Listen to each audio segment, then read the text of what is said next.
defensa en atención a su propuesta. En cuanto al ciudadano Raúl Alejandro Girón, conforme a los términos del artículo 22 del Código Procesal Penal, el Ministerio Público, en uso de su facultad, realizó una petición distinta a la planteada respecto a los demás imputados, indicando que en cuanto a la medida debe ser distinta el arresto domiciliario, y advierte que en adición a esto, a la información de dónde se ejecutaría en caso que el tribunal admita esa medida, sea otorgado el tratamiento de información clasificada, identificando un riesgo potencial, indicando al Ministerio Público como órgano investigador.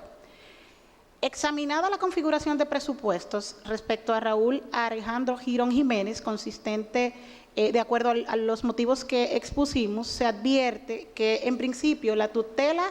a los derechos fundamentales de las personas, independientemente de la medida de que trate, pues es responsabilidad del Estado habilitar las condiciones para las condiciones, medios y estructuras para tutelarlos por su sola condición de sujeto de derechos. Y en ese marco, el cumplimiento de una medida de esa naturaleza no está exenta de ese resguardo, por lo que entiende pertinente y coherente la solicitud del Ministerio Público. Y en ese punto, la autorización que el manejo a la información del domicilio se daría, lo que implica confidencialidad en su utilización, no solo para fines de contacto a través de la Procuraduría General de la República como custodia del mismo por parte del Tribunal Control, sino para fines de convocatoria a través de la Procuraduría. En ese sentido, y en adición a lo antes planteado, ha solicitado el Ministerio Público la declaratoria de complejidad del proceso. Conforme los términos del artículo 369 y 370, postura que fue rebatida por la defensa técnica, partiendo de que el impacto de esta declaratoria respecto a personas individualizadas o no individualizadas. En cuanto a ese aspecto, es preciso señalar que las reglas de complejidad no son un instituto procesal de impacto individual, sino que en caso de ser acogido, esto impacta en el proceso, en los plazos para deliberación, en los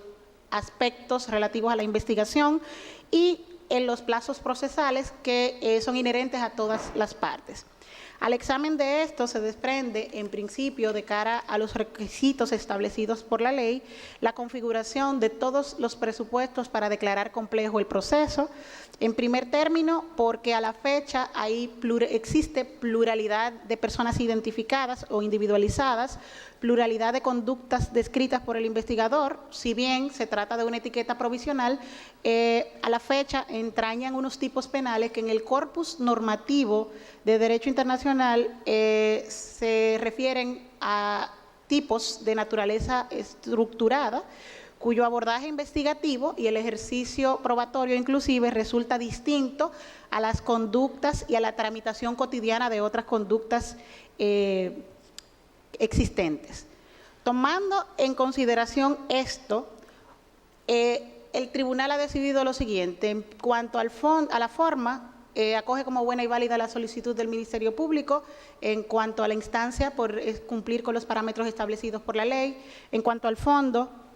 declara aplicables las reglas para asuntos complejos estipulados en las disposiciones de los artículos 369 y 370 del Código Procesal Penal. En cuanto al fondo de la solicitud de imposición de medida de coerción, impone a los ciudadanos Adán Benoni Cáceres Silvestre, Rafael Núñez de Asa, Tanner Antonio Flete Guzmán y Alejandro José Montero Cruz, de generales que constan, la medida de coerción establecida en el numeral séptimo del artículo 226 del Código Procesal Penal relativa a prisión preventiva por espacio de 18 meses a cumplir en el Centro Correccional y Rehabilitación Najayo Hombres. Impone a la imputada Rosy Maybellín Guzmán Sánchez, la de generales que constan, la medida de coerción establecida en el numeral séptimo del artículo 226 del Código Procesal Penal, a ser cumplida por el mismo periodo de 18 meses en el Centro Correccional y Rehabilitación Najayo Mujeres. En cuanto al imputado Raúl Alejandro Girón Jiménez, impone la medida de coerción consistente en arresto domiciliario consignada en el artículo 226 del precitado Código bajo custodia de la Procuraduría General de la República, autorizando a su vez que el manejo de la información del domicilio donde se ejecutará esta medida sea proporcionado al Tribunal Control del Proceso con carácter confidencial y se otorga el tratamiento de información clasificada, lo que implica la confidencialidad en su utilización solo para fines de contacto y convocatorias a los actos procesales que fuere menester. Ordena que la decisión sea remitida por ante el primer juzgado de la instrucción del Distrito Nacional, juzgado apoderado del control de la investigación. Fija la revisión obligatoria de las medidas de coerción impuestas para el día que contaremos a martes 10 del mes de agosto del año 2021. Ordena a la secretaria del tribunal la entrega de la presente resolución de manera íntegra a las partes presentes y representadas. En este punto, pues, es la decisión. Pasen buenas tardes.